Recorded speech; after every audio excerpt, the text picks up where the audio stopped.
Yes, guys, welcome back to another video. Welcome to the George Benson football channel for your first video post-Euro 2024 final. I'm not going to lie to you, it's taken me a good 48 hours to get over it. I wouldn't say I'm necessarily over it. It feels like there's been a big void in the last 48 hours, knowing that there's no football, no Euros, England have lost, and it's like if you're a hot air balloon, it's someone putting a pin in it and you're deflated again, and you're like, when are we ever going to win something? I turned 30 on the day that Chelsea play Real Madrid, and yet still, I've been blessed to see Chelsea win many trophies, which we have to remember as Chelsea fans. We've been lucky. We've had it good.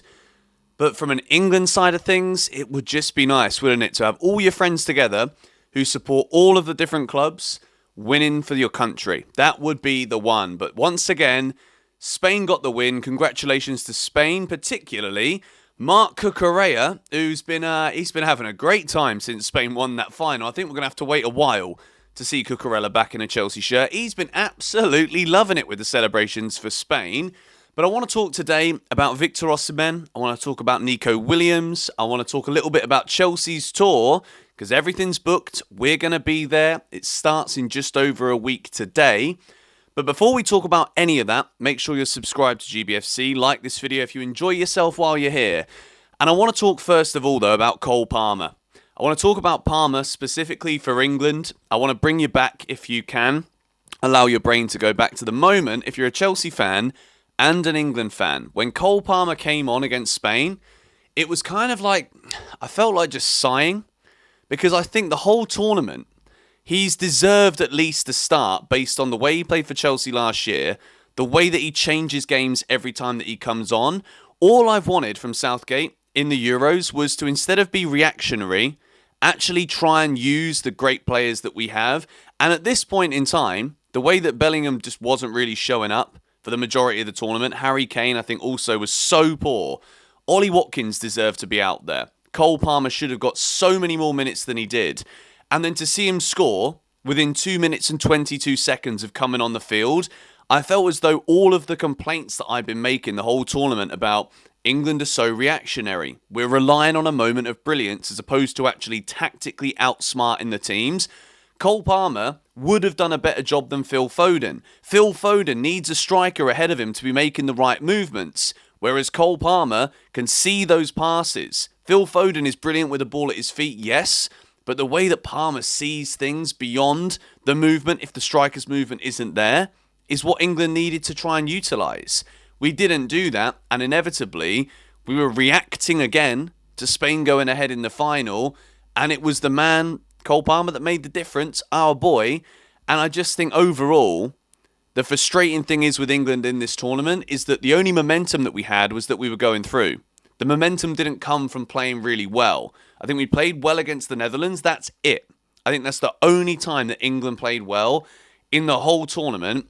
And to see Palmer score in a final, to know how good he is as a Chelsea fan throughout the whole season, and to see him literally only come on to change games. He kept changing games, but then still couldn't start the next one.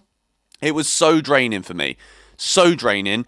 And I think as much as, from an England perspective, to wrap it up here, I thank Southgate for bringing the country together when it comes to following England again, because losing to Iceland in the Euros in 2016 tore the soul out of the majority of football fans in this country, because it's like, how can you lose to Iceland in a major tournament? He galvanised everybody. He made us believe again. 2 finals in the Euros in the last 2, a semi-final of a World Cup, quarterfinals losing to France, whatever. Overall, he wasn't tactically good enough to beat the best teams, and that's what England need now. England need a Thomas Tuchel, a tournament manager, or a Jurgen Klopp. We need someone next level, and we will win something. It is as simple as that. Southgate was great at bringing everyone together and realising that we have got an incredible young crop of players that can actually do something.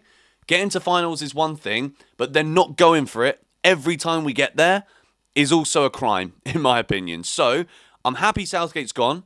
I'm thankful for the memories, but it was the right time to go. And if he didn't, because he got to another final, we'd have been saying the same things in 2 years after the next World Cup. But anyway, Cole Palmer is absolutely unbelievable. In my opinion, he's one of the best footballers in the world right now, and I cannot wait to to see him, hopefully, towards the end of Chelsea's pre-season tour. Now, let's move away from the Euros talk. I don't want to think about it anymore because it's Chelsea from now until forever on GBFC. So hit the like button and subscribe. And we begin with some news from earlier today from Adam Leventhal. New: Chelsea feel well positioned for move on Nico Williams if the situation opens up post-Euros.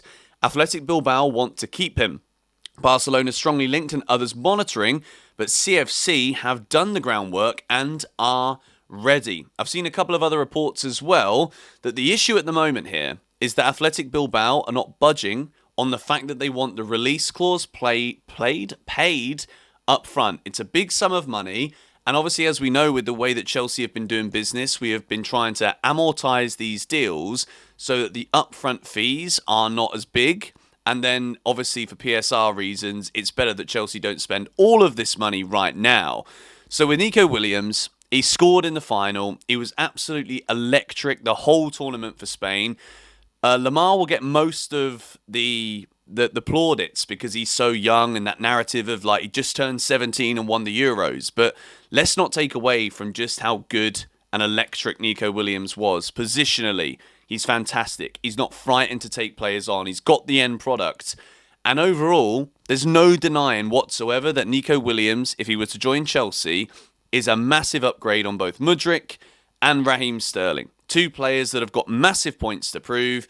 But to be quite honest, as much as I'm going to give every single Chelsea player the benefit of the doubt, clean slate, I'm going to be excited for everyone, excited about everyone going into this pre-season, going into next season. I don't have that belief in Mudryk or Sterling if we're comparing it to the upgrade that it would mean if Nico Williams came into the club. So, if Chelsea have got that groundwork done, if Chelsea are now prepared to go out there, realise how good this kid is, look, the release clause has stayed the same. Just because he scored a goal in the Euros final, the only thing that will change about clubs getting a deal done for Williams here is the amount of clubs that are going to want him, the better that he played throughout that tournament. The release clause is the release clause. If Chelsea want him, we've got to pay it. And I do think it's one of those where the level, we can't turn our noses up. We lost out on Elise. He ended up going to Bayern Munich. And I think as much as we've got some brilliant players coming in, on that right side, that left side is still potentially an issue. And I think Nico Williams would be such a great Chelsea signing. Let me know your thoughts in the comments down below. We move. This is an update that comes from Fabrizio Romano regarding Victor Osimhen. Chelsea will only move for Victor Osimhen if the overall package, salary, commission fees and transfer fee is reduced before the end of the transfer window. Now, we've got to give some added context here because Napoli and Romelu Lukaku have agreed on a 3-year deal with Chelsea willing to let him go for 25 to 30 million euros, far below the value of his release clause. So, with Napoli, who now have Antonio Conte as the manager, it was always going to be Lukaku. They were always going to try and bring Lukaku there because Lukaku loves Conte, Conte loves Romelu Lukaku. When Lukaku does sign for Napoli, which if Chelsea can get that 25 to 30 million, for me, I'd just be delighted to just get him out of the club so he can say goodbye to that failure of a chapter. And the failure that is Romelu Lukaku as a footballer, in my opinion, as great as that record might be for everyone but Chelsea. I think Napoli will be in a position where Osimhen will be pushing for a move. They know that they're not going to get the outrageously inflated fee that they put on him over a year ago now when all of this news was coming out about how much it would cost to get Osimhen away from Napoli. They're desperate to keep Kvaratskhelia as well, who is obviously the Georgian winger, who, if they lose both of those players, they're in trouble, regardless of whether or not Antonio Conte is the manager. But I still think there is a world here where that price for Osimhen, if Lukaku comes in, and if Conte can see that clearly the style's going to change because Lukaku comes in, Osimhen will start pushing for that move away.